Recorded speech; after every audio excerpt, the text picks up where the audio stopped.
Have you ever wondered how a single moment, one split second of discovery, could shatter a perfectly crafted facade?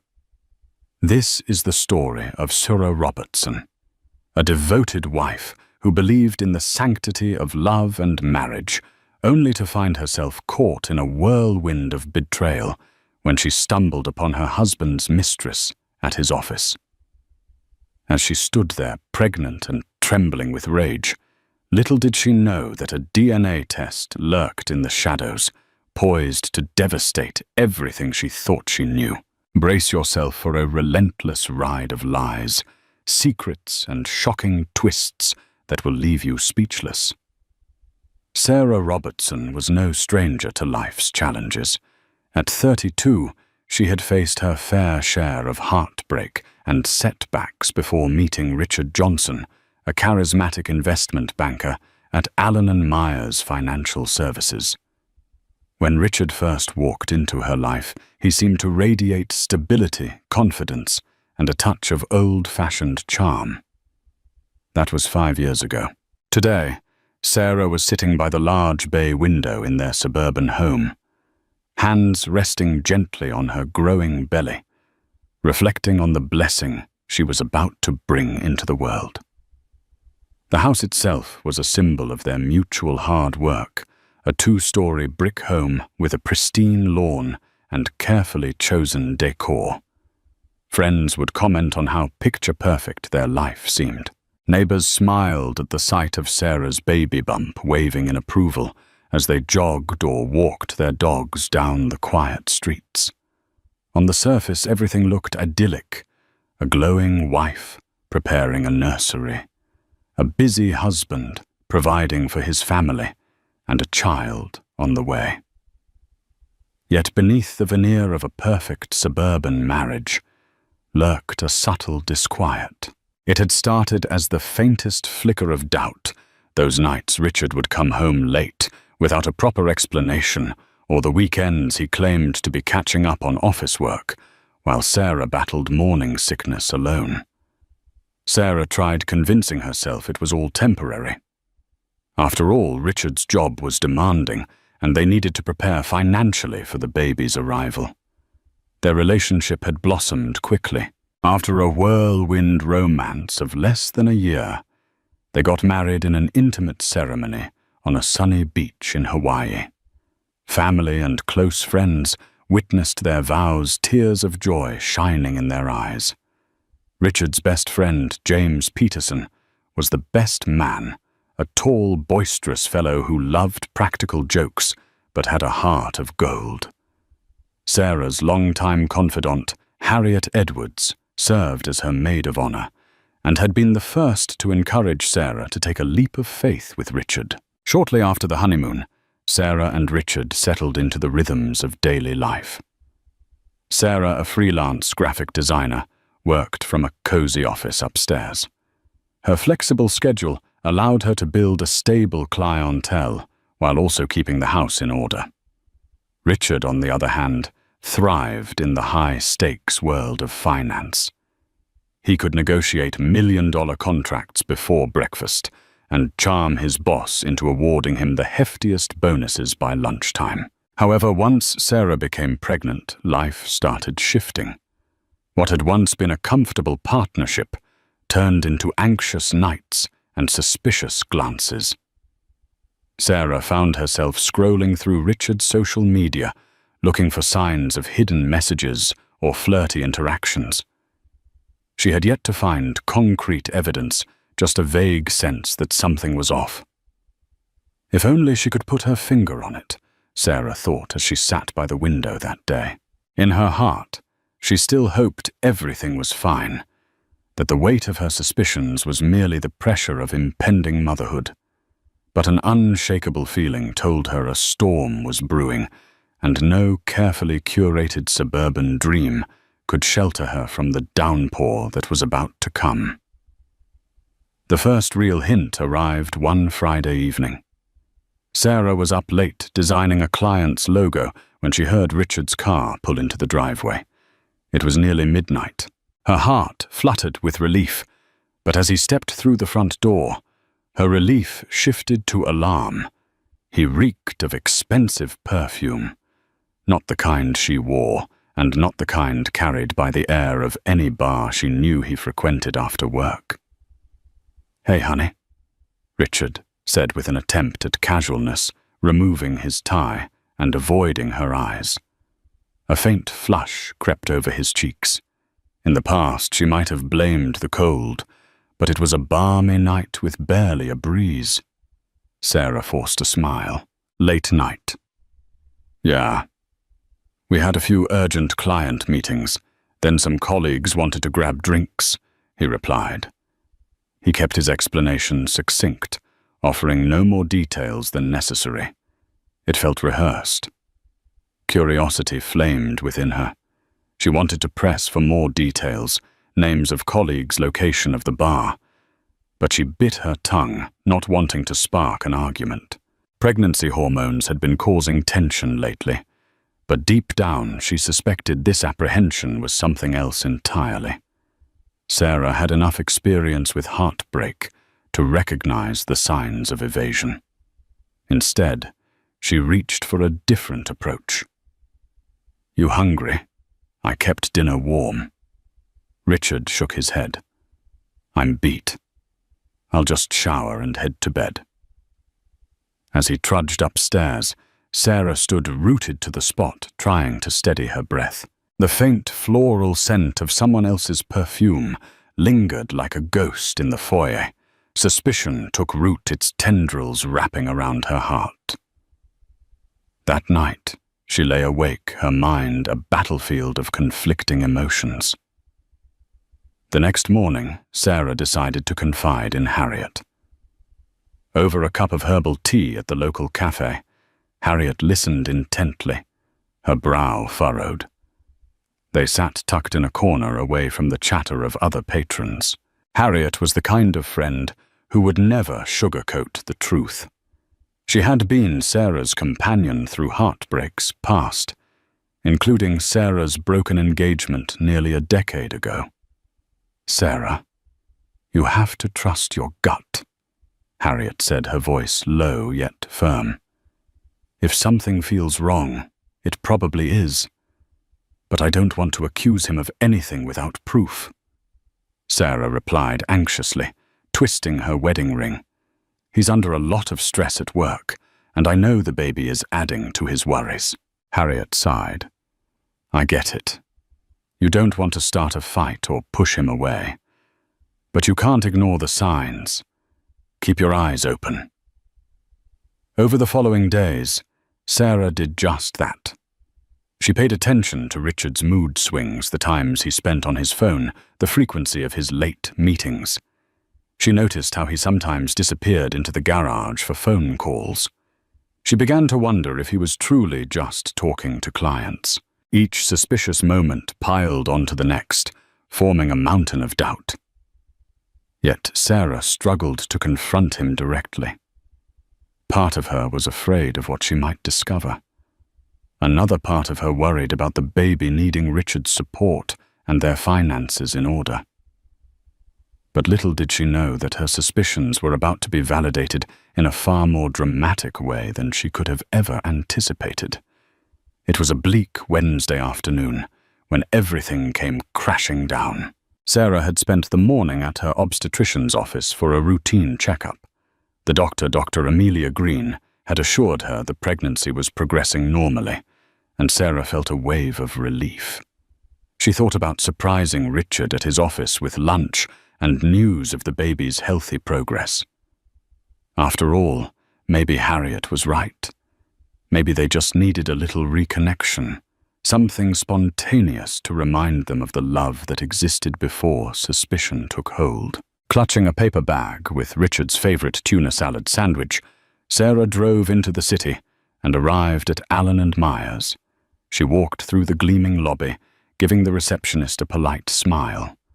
The smell of polished floors and expensive cologne filled the air. Sarah made her way to Richard's floor, a sense of anticipation coursing through her. She pictured the delight on his face when she handed him the lunch, imagining he'd embrace her, declare how thoughtful she was, and maybe they'd talk about baby names. But as the elevator doors opened, Sarah's heart plunged into her stomach. Standing by Richard's office door was a stunning brunette in a tight pencil skirt and a silky blouse, giggling as Richard gently brushed a strand of her hair off her face. They were so engrossed in each other that they didn't immediately notice Sarah's arrival. Sarah froze the blood draining from her face, her fingers gripping the paper bag like a lifeline. When Richard finally spotted her, he stiffened. The brunette's face twitched with surprise, and a subtle panic flickered in her eyes. "Sarah." Richard stammered, taking a step back as if the floor had turned to lava. "What are you doing here?" Sarah opened her mouth to speak, but nothing came out. She was paralyzed by the unspoken truth hovering in the room. At last she found her voice. "I wanted to surprise you with lunch, but I see you're already occupied." The woman's nameplate on her desk read, Christine Monroe, and Sarah recalled Harriet mentioning a new hire in Richard's department. Suddenly the perfume Sarah smelled on him made sense.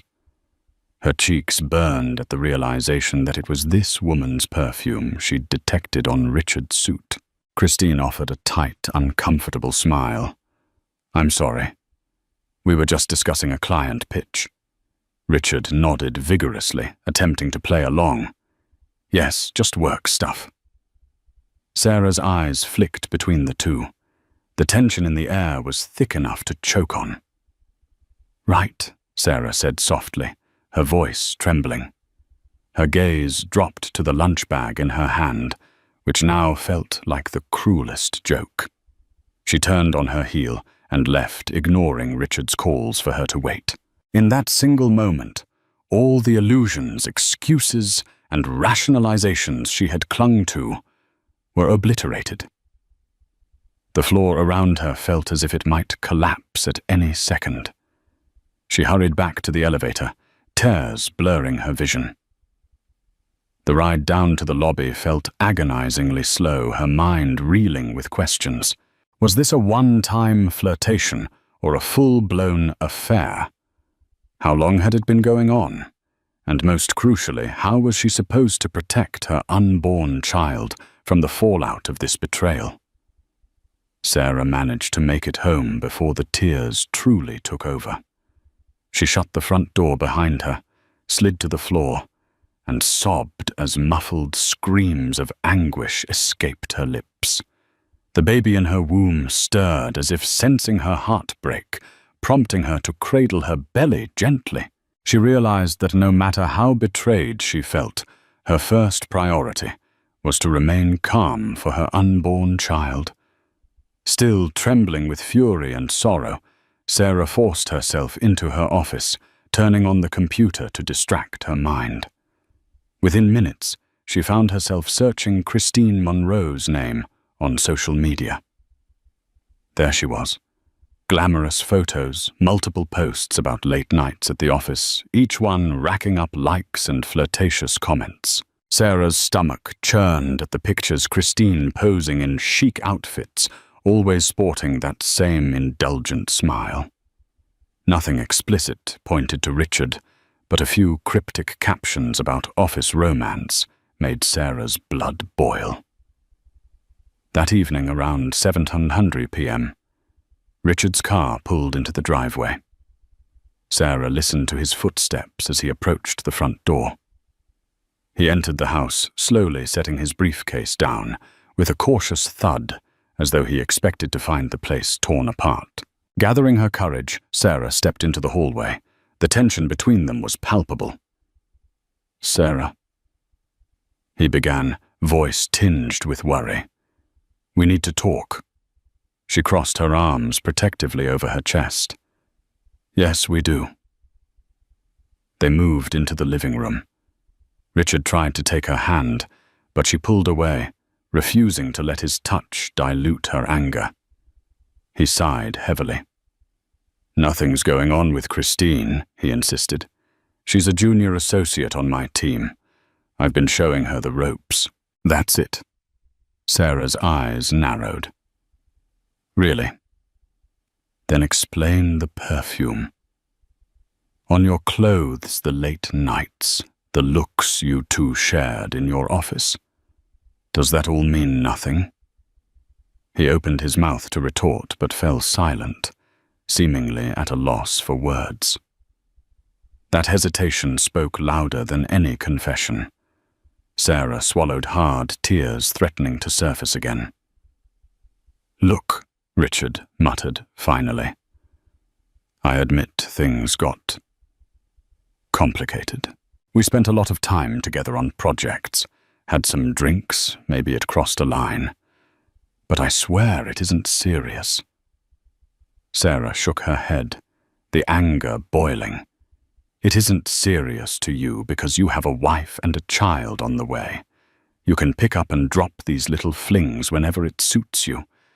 But do you have any idea what this does to me? To our family?" Richard ran a hand through his hair, frustration evident. "I love you, Sarah. I'm trying to handle a lot of pressure at work, and I messed up. But you have to believe me, Christine and I. It's not love. It just happened." Those words hit Sarah like a punch to the gut. It just happened, as if betrayal was an accidental slip. Her tears returned in full force, but she refused to crumble in front of him. She took a shaky breath, determined to keep control. "I'm pregnant with our baby," she said, voice quivering. "I have no choice but to fight for us but you. You chose to destroy my trust. If we're going to get through this, you need to end it. Immediately." Richard nodded, though he looked more defeated than sorry. Sarah wanted to scream, to throw something, but she needed to remain as composed as possible. Her voice trembled with resolve. "You'll have to prove to me that this is over, Richard. Otherwise, I'm gone." In the wake of the explosive confrontation, Sarah found herself seeking solace in the company of loved ones.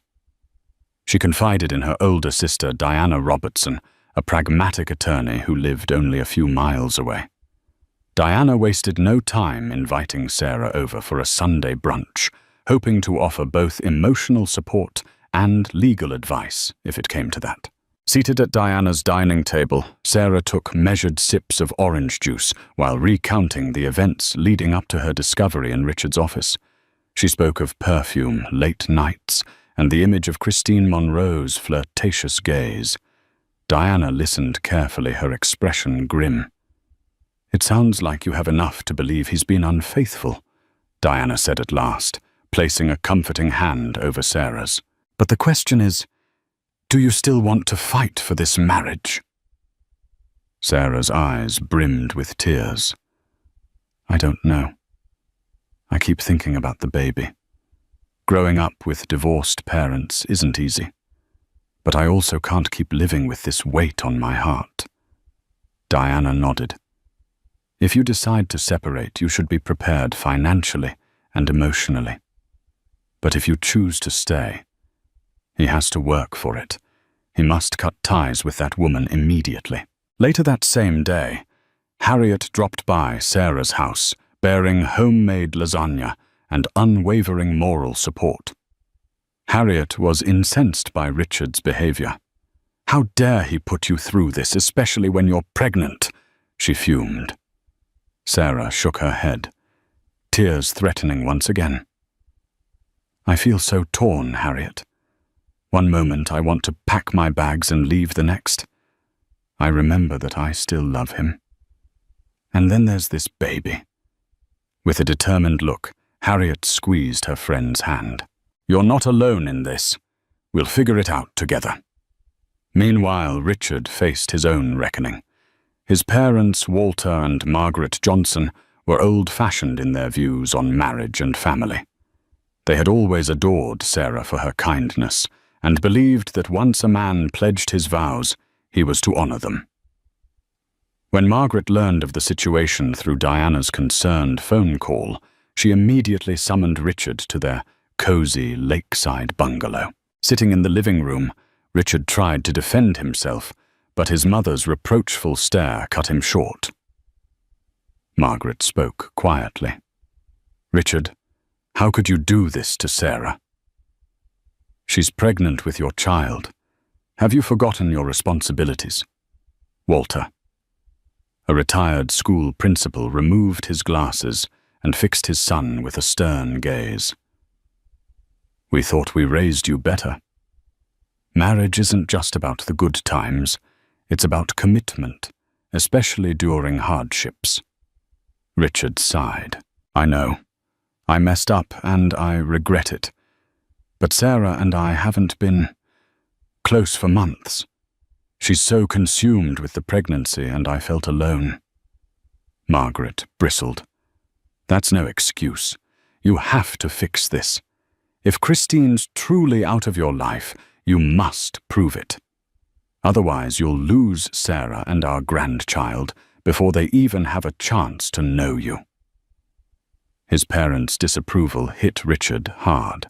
That night, as he drove back to the house, he shared with Sarah. He felt the full weight of the mess he had created.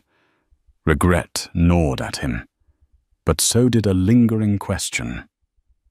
Was his connection to Christine really something he could just bury? Behind the polished facade of Christine Monroe's ambition lay a tangled mix of emotions. Although she'd carefully curated her online persona, her personal life was far from picture perfect. She had grown up in a small town in Wisconsin, watching her father abandon her mother when she was only 10.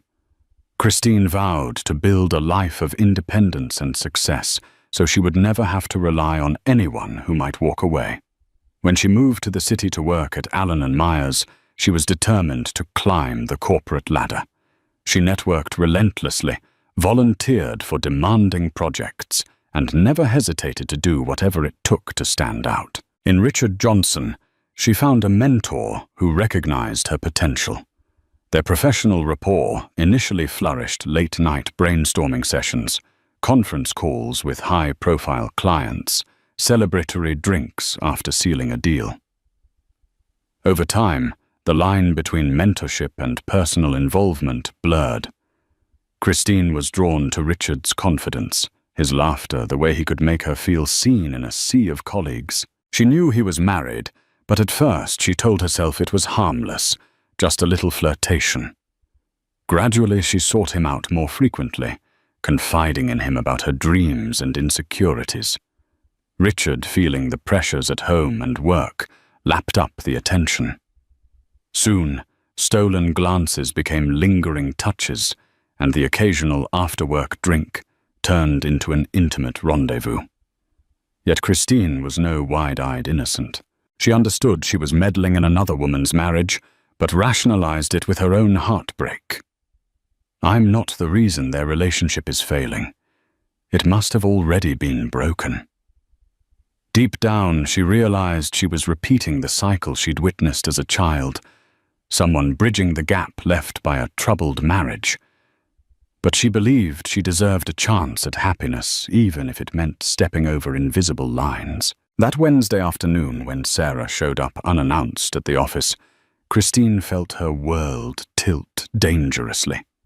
Richard's wife was younger and prettier than she'd expected, her eyes filled not just with anger, but also with raw pain. Christine had stood there, her heart pounding as Richard raced after his wife. She knew the fantasy bubble had burst. In the days that followed, Christine waited for Richard to reach out to offer comfort or reassurance. But he distanced himself, returning her calls, only to discuss urgent office matters.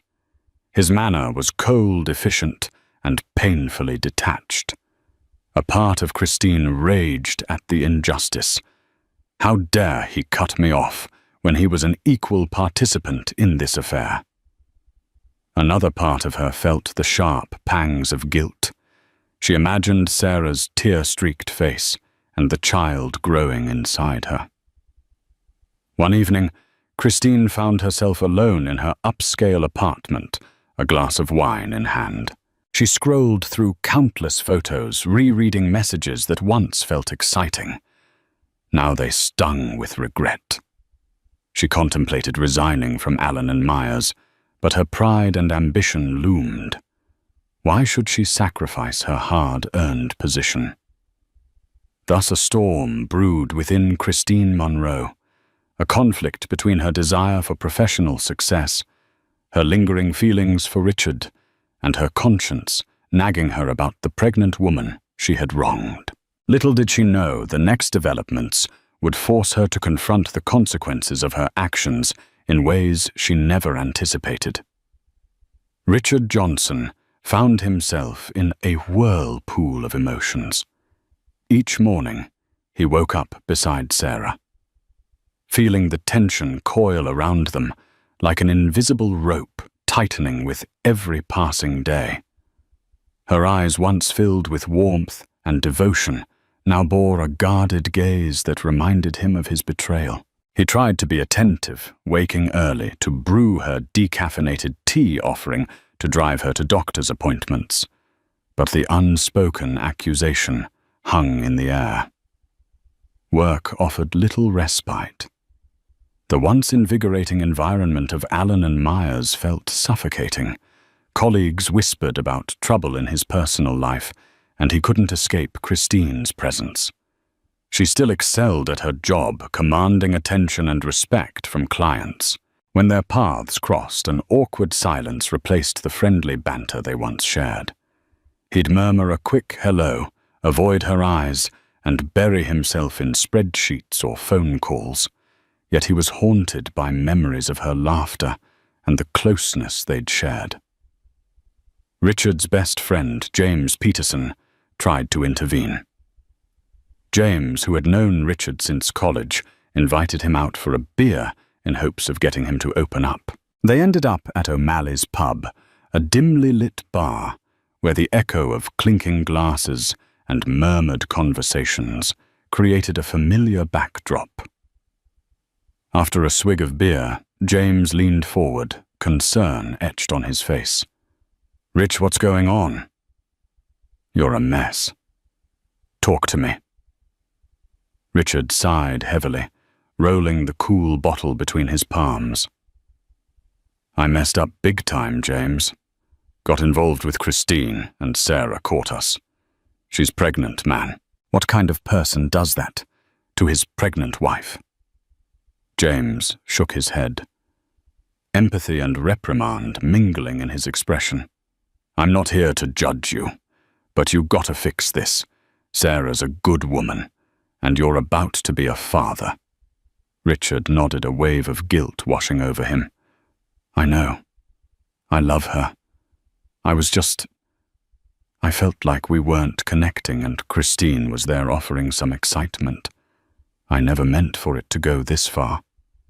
"That's the problem," James replied softly. "You might not have meant it, but it happened. Now you have to choose which path you're going to take, and be ready to deal with the consequences." Consequences. The word settled heavily in Richard's chest. He thought about the baby, a tiny heartbeat that he had once eagerly anticipated hearing at every ultrasound. The idea of not being part of that child's everyday life terrified him. He imagined empty cribs and lonely nights in a half-furnished apartment if Sarah kicked him out. The vision stabbed at his heart. On the drive home, Richard pondered his options.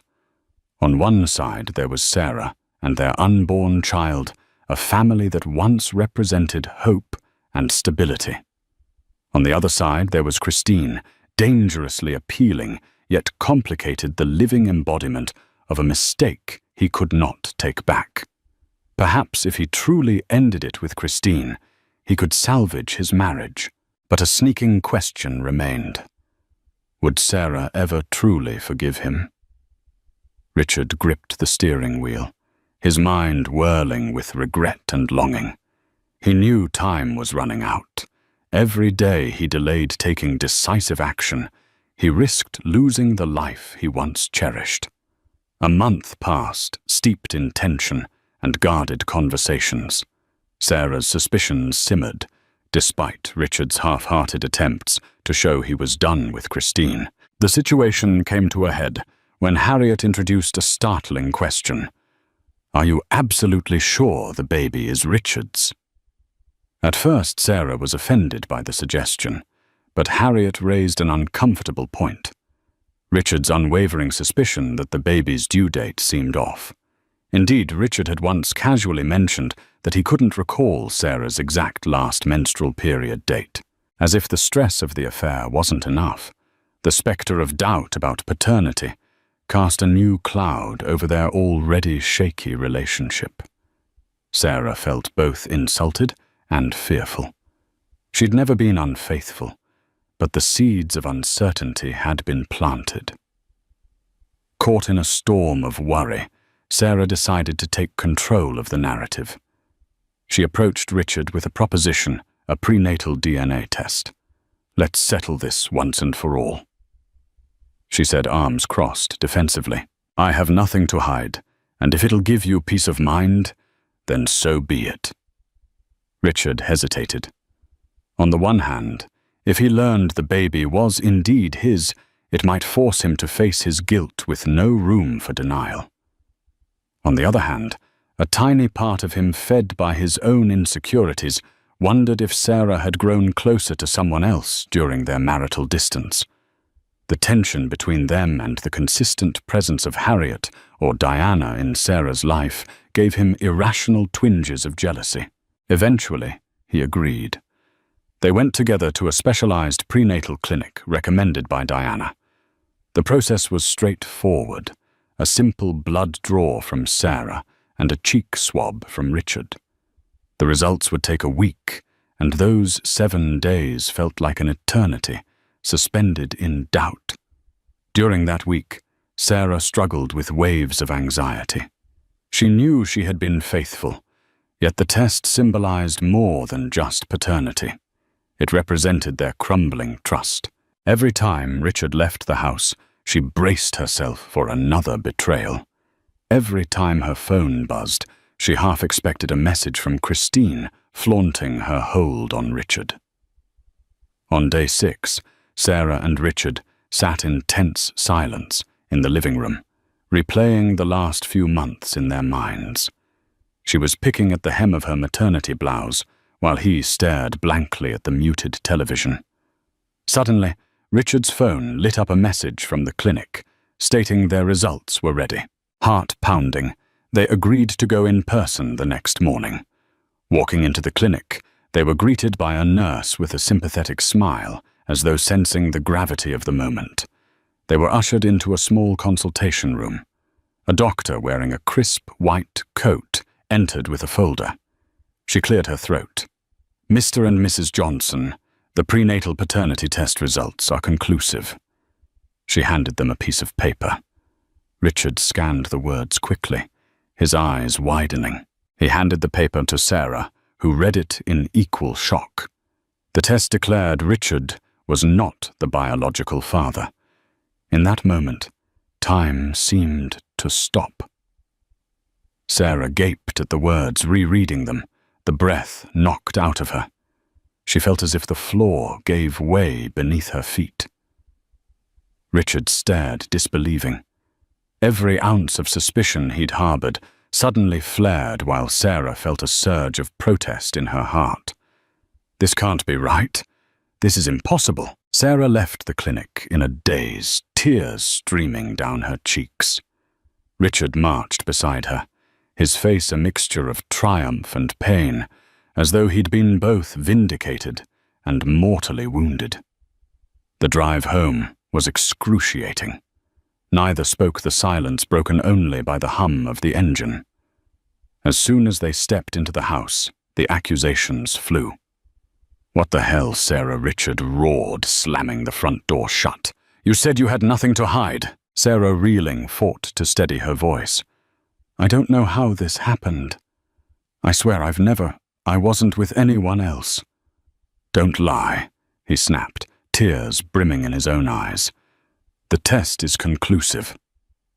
"Sarah, conclusive." She gasped, feeling the walls of her world crumble. Was the test faulty? Could there have been a mix-up at the lab? She struggled to articulate her confusion, but Richard's rage was relentless. "I stood by you," he snarled. "I tried to fix this marriage, even after my mistake. And now I find out you betrayed me." Sarah trembled, pressing her hands over her ears as if to block the harrowing words. "Richard, please. I didn't cheat on you. I can't explain the result, but I'm innocent." Richard gave a hollow laugh. "Innocent? You're telling me the lab made a mistake?" "That's far-fetched, Sarah." Overwhelmed and desperate, Sarah grabbed her phone and called Diana. Barely able to articulate the horror of the situation, within minutes Diana arrived and tried to mediate. Richard showed her the test results, his hands shaking. "It's legally binding, Diana. The doctor said it's as accurate as it gets. So either my sister is lying or there was a lab error." Diana studied the document, her eyes narrow. "We need a second opinion. This result is too bizarre. Sarah swears she's been faithful." Richard snorted, grabbing a duffel bag from the closet. "Sure, get another test," he said.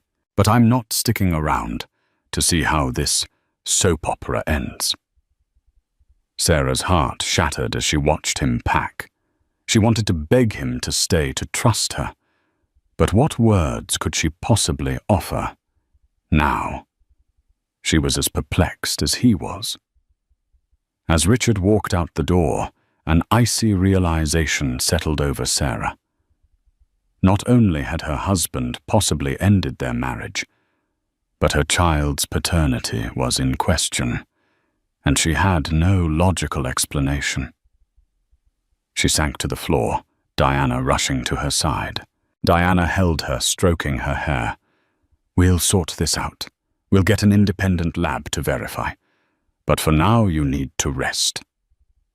That night, Sarah cried herself to sleep, unable to shake the sense of betrayal from both sides, her husband's affair with Christine and his refusal to believe in her fidelity.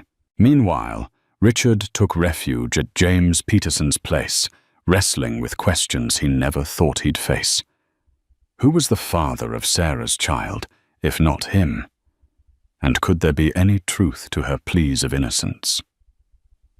A week later, Sarah arranged for a second DNA test through a reputable lab recommended by Harriet's cousin, a nurse practitioner. The results wouldn't be back for another 10 days, leaving her in agonizing suspense. Her emotions swung between despair and determination. Each kick from the baby felt like a reminder of the child she loved unconditionally, even if the entire world doubted her story. Richard, still living at James Peterson's apartment, found himself torn. He tried to immerse himself in work, but the tension with Christine in the office escalated. She cornered him in the break room one afternoon, eyes filled with curiosity and concern. "I heard rumors about a paternity test," she said, setting down her coffee mug, "and that you moved out." Richard exhaled heavily.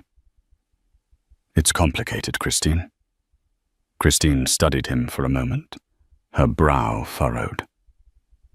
"Look, I'm not here to guilt you, but if you need someone to talk to, I'm willing." He gave her a tired look, recalling how her presence had once offered an escape. Now it just reminded him of everything unraveling in his life. "Thanks, but I'm fine," he said, turning to leave. During his solitude, Richard spent a lot of time reflecting on his marriage. Memories of Sarah's radiant smile at their wedding, the first time they heard the baby's heartbeat, and the countless moments of shared happiness haunted him. He'd betrayed her first, yet now he felt equally betrayed, his trust shattered by a lab result.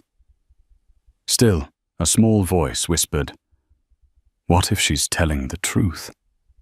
Unsure of what he wanted, Richard called Sarah one evening. She answered, her voice subdued but laced with longing. There was a moment of silence before he spoke. "How are you holding up?" She inhaled shakily. "It's hard. The house feels empty without you." His chest tightened. "Look, I'm still angry and confused, but I'm open to talking. Maybe we can meet for coffee." Sarah agreed, her heart cautiously hopeful. They decided on a small cafe, Le Petite Rose, the place where they'd had their first date. The next day they sat across from each other, the gentle hum of other patrons providing a comforting background. Sarah broke the ice. "I appreciate you meeting me. I know things look bad, but I promise I've been faithful. I'm just as baffled by the test result." Richard stared into his coffee. "I don't understand, Sarah. If the test says I'm not the father, how can it be wrong? But a part of me wants to believe you." She reached out and placed a trembling hand over his. "I'll do as many tests as it takes to prove it. I love you. I never stopped loving you, even after everything." His eyes glistened with emotion. "I'm sorry for what I did with Christine. But this baby, if it's not mine, how do we move forward?" Sarah's voice quavered with desperation. "I don't have the answers yet. But can we at least try to keep communication open until the second results come in?" With a heavy sigh, Richard nodded. "Yes. But let's be honest, if the second test confirms the same thing, I don't know if I can stay." Their attempts at reconciliation were fragile, built on the faint hope that science had made a mistake. Yet lurking behind their forced smiles was the ominous question: what if it wasn't a mistake at all? The day the second DNA test results were scheduled to arrive, Sarah was a bundle of nerves. She barely slept the night before, pacing her bedroom, replaying every intimate moment with Richard in her head. There was no one else, she was certain of it. But how to prove what seemed scientifically impossible? Diana accompanied her to the lab, the same official building with sterile white walls and fluorescent lights that buzzed overhead. A technician handed Sarah an envelope. She trembled as she opened it. Diana's grip on her shoulder tightened in solidarity. Sarah's breath caught in her throat. The second test yielded the same verdict: Richard was not the father. The paper shook in her hands as she mutely handed it to Diana. The disbelief on Diana's face mirrored Sarah's own. "This doesn't make sense," Diana mumbled. "You've never been with anyone else, right?" "No, never." Sarah whispered, tears welling up. She felt trapped in a nightmare that defied reason. They returned to the car where Sarah broke down in sobs. Diana tried to console her. "We need to get a lawyer involved. Maybe they made a mistake, or the lab is confusing the samples." Sarah's tear-stained face contorted with anguish. "Two labs, two identical results. How is that even possible? Unless—" Her voice trailed off. "Unless what?" Diana pressed. Sarah's mind raced. Could she have had a rare medical phenomenon like chimerism, where her own DNA conflicted with the baby's? She'd once read an article about it. But that was exceedingly rare, almost unheard of. Still, she clung to that faint possibility like a lifeline.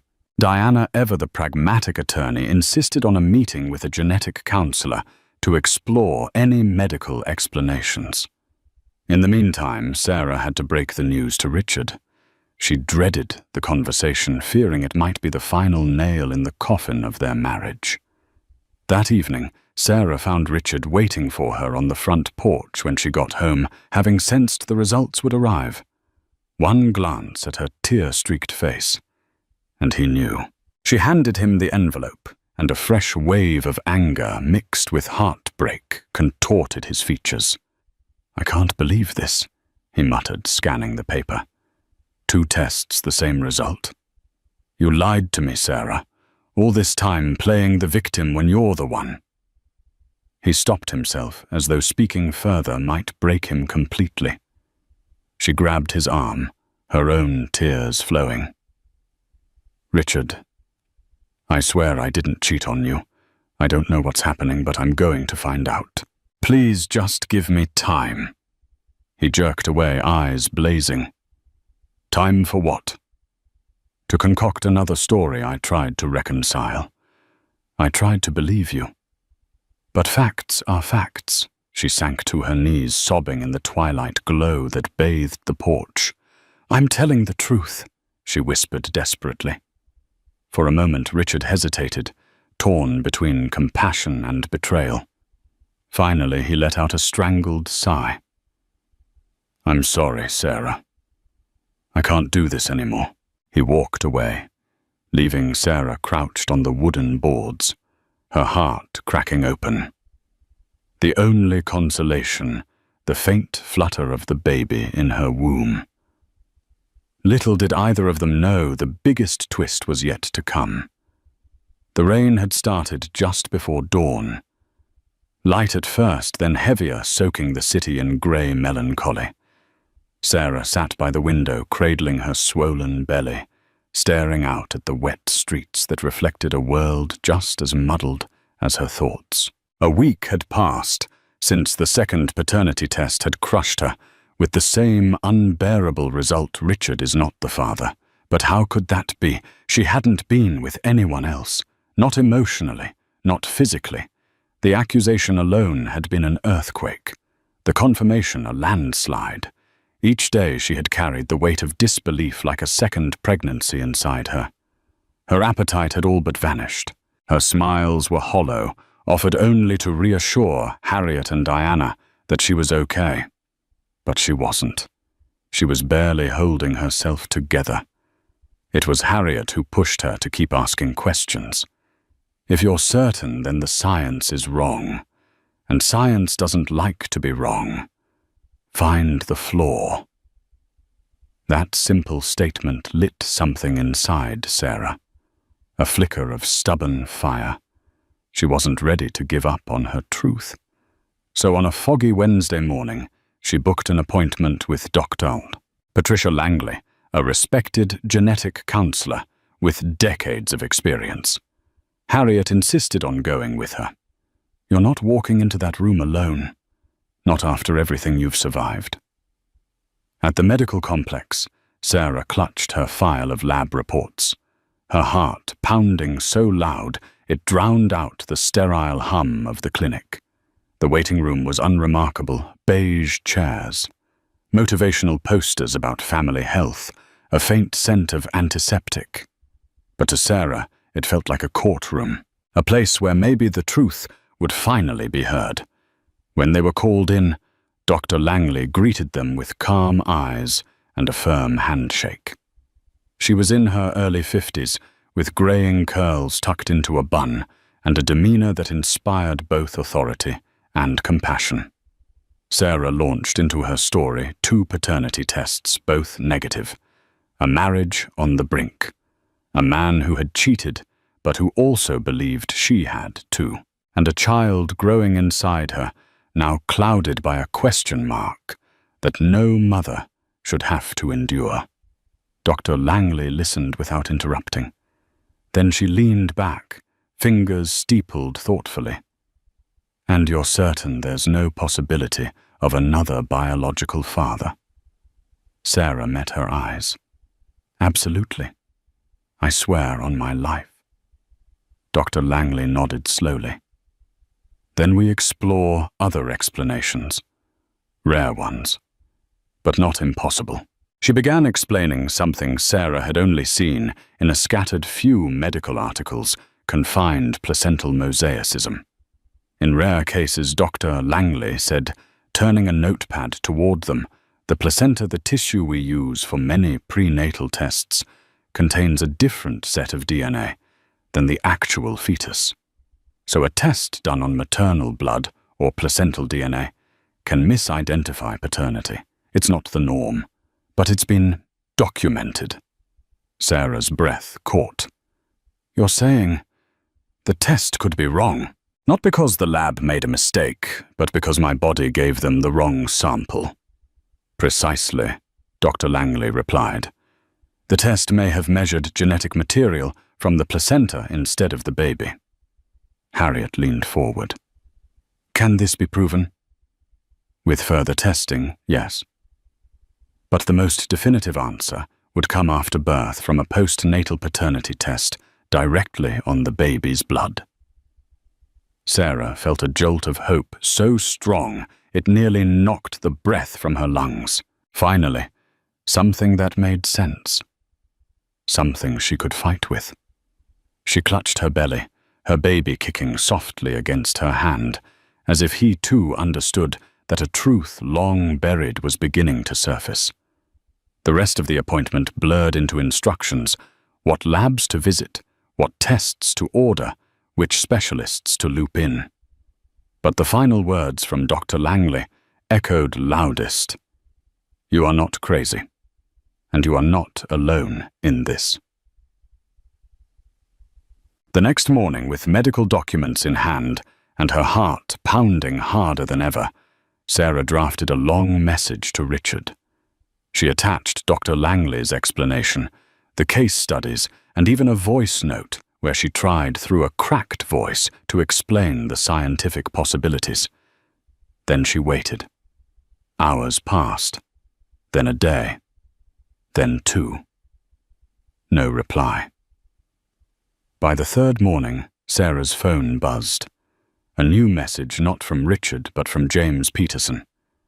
I gave him everything you sent. He's reading it now. He wants to meet the doctor. Sarah could hardly breathe. Was this the beginning of a shift? 2 days later, Dr. Langley called her, her voice calm as ever. Sarah, Richard came in today. I explained everything again in person. He listened. Sarah's hands trembled. And what did he say? There was a long pause. He didn't say much, but he cried. That evening, Richard knocked on Sarah's door. She opened it with cautious restraint, wearing an oversized sweater and the same exhaustion she'd been carrying for weeks. He stepped inside slowly, as if unsure he deserved to. I'm sorry, he said. That was all. But the way his voice cracked, the way his shoulders sagged under guilt and regret, told her it wasn't just a formality. It was grief. Grief for the way he'd accused her, for not believing in her when she'd most needed it, for choosing doubt over love. I was wrong, he continued. So wrong. I let my own betrayal blind me to your truth. You told me again and again, and I walked away. Sarah's eyes filled with tears. She didn't move, didn't speak. I know I hurt you, he said, voice shaking. And I know this explanation doesn't erase that. But if you'll let me, I want to be here when the baby is born. I want to take the postnatal test, and if it confirms I'm the father, I want to earn my place again, as a dad. Maybe someday. As your husband. For the first time in weeks, Sarah allowed herself to feel something other than sorrow. She didn't smile, but she nodded. Slowly. I'll let you be there, she whispered. But Richard, this doesn't mean everything is fixed. We have a long way to go. I know, he said. But I'll walk every step of it. And as the rain continued to fall outside, they stood in the quiet space between the past and the possible future, not healed, not whole, but willing to try. Armed with Dr. Langley's findings, Sarah called Richard, leaving a voicemail and sending him a detailed email outlining the situation. She explained the medical anomaly and pleaded for him to speak to Dr. Langley himself. Days passed with no response. Undeterred, Sarah forwarded the information to James Peterson, hoping he could persuade Richard to at least consider the possibility. Finally, 2 weeks later, Richard showed up at Dr. Langley's office unannounced. His hair was disheveled dark circles under his eyes, betraying his own sleepless nights. The genetic counselor greeted him calmly, reiterating what she had explained to Sarah, that the paternity tests could have been compromised by rare placental genetic differences. She assured him that once the baby was born, a postnatal test would almost certainly confirm he was the biological father. Richard's world spun. Guilt washed over him like a cold tide. He thought of how he had humiliated Sarah, refused to believe her, and pushed her away at her most vulnerable. He realized the terrible irony he had betrayed Sarah. Yet he'd accused her of the ultimate betrayal, compounding her pain. That evening, Richard drove to the house they once shared. Sarah stood by the living room window, arms wrapped protectively around her baby bump. As he entered, she stared at him, uncertain whether to brace herself for more heartbreak or cling to hope. "I spoke to Dr. Langley," he said quietly. She explained everything. Sarah's eyes welled with tears, but she fought to keep her voice steady. "So you believe me now?" He nodded, anguished. "I'm so sorry for everything. The doubts, the accusations. I don't know. Angry. Confused. And all along I was the one who actually wronged you." She closed her eyes, tears slipping down her cheeks. "You broke my trust, Richard. You and Christine. And then you left when I needed you most." He moved closer, hesitantly, taking her hand. "I know. I don't expect this to be fixed overnight. But if there's any chance of rebuilding, of starting fresh for the sake of our baby, I'm begging for it." Sarah studied the desperation in his eyes. She thought of the endless nights she'd cried alone, the heartbreak she endured while pregnant. Could she forgive him? Could they rebuild their lives on the ashes of betrayal? "I need time," she whispered. "I need you to show me you've really changed." Richard nodded, tears in his own eyes. "I will. Whatever it takes." In the months that followed, Richard underwent individual therapy to confront the root causes of his affair. They also attended couples counseling, facing their problems head-on rather than burying them under resentment. Christine Monroe requested a transfer to another branch of Allen and Myers, seeking a fresh start. Her departure cleared some of the tension at Richard's workplace, though the guilt would linger for both of them. Finally, the baby arrived, a beautiful boy. They named Daniel. The moment Richard held his son for the first time, tears of joy and regret mingled on his face. A postnatal paternity test confirmed beyond any doubt that Daniel was indeed Richard's child. It was a bittersweet vindication for Sarah. They weren't magically healed. Rebuilding trust was a gradual, painstaking process. Late-night arguments still flared old wounds, still ached, but a mutual determination to move forward for the sake of Daniel guided them. Some days they felt the old spark of love that had once brought them together. Other days they wrestled with ghosts of betrayal. Yet in their child's innocent smile, they found a reason to keep trying. And so their life carried on, not as the immaculate suburban fairy tale Sarah once envisioned, but as a more complex tapestry, woven from heartbreak, hard truths, and hope. They learned that marriage is a fragile thing, held together by honesty, compassion, and a willingness to fight for it, even when the world seems set on tearing it apart. Thank you for witnessing this roller coaster of betrayal, heartbreak, and unexpected redemption. Sarah's ordeal reminds us that even the strongest relationships can be tested by deception, doubt, and cruel twists of fate. Richard learned the hard way that straying from trust can unravel everything you hold dear. Meanwhile, Sarah discovered that love, though resilient, requires constant nurturing and unwavering honesty. If this story moved you or kept you on the edge of your seat, please show your support. Like, share, and subscribe to our channel for more captivating real-life drama fiction. Your engagement helps us create more stories that delve into the human heart, exploring the full spectrum of love, despair, and second chances. Join our community. Add your thoughts in the comments. And together, let's explore the powerful journeys that shape us, one story at a time.